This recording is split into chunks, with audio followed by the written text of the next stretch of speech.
средствами самообороны вы готовы были бы воспользоваться в случае необходимости? Ну, если только баллончиком газовым. А у вас есть? Нету. Любыми законными. Своими руками. Потому что не рекомендую никому воспользоваться средствами самообороны. Руками бежать. Кроме своих рук ничего нет. Руками. Больше не вижу смысла применять что-то более. Можно навредить человеку.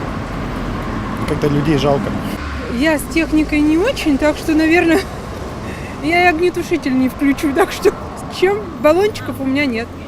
Я только буду словом. Я много чего хотел бы, но, к сожалению, могу использовать только то, что дает законодательство. Например? А что у нас? Баллончики в основном. Дома вплоть до пистолета. А на улице особой необходимости не вижу. Нечего шляться по ночам. А для всего остального должна быть милиция или полиция. Оса. Пистолет оса, знаете? Мне кажется, словом лучше. Больше никакими. Физическое применение категорически против. А психологическое воздействие, оно всегда возможно, если хорошо знаешь психологию, теорию людей. Сумкой, наверное.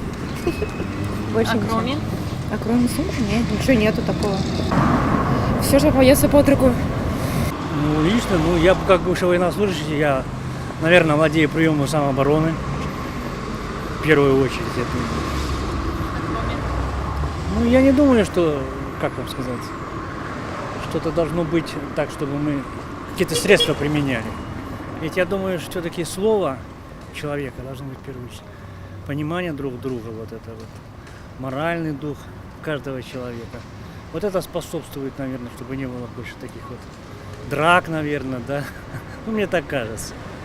А так, конечно, куча специальных средств есть, которые используются и рекомендуется использовать. Но я думаю, все-таки я не сторонник. Руками, А кроме рук?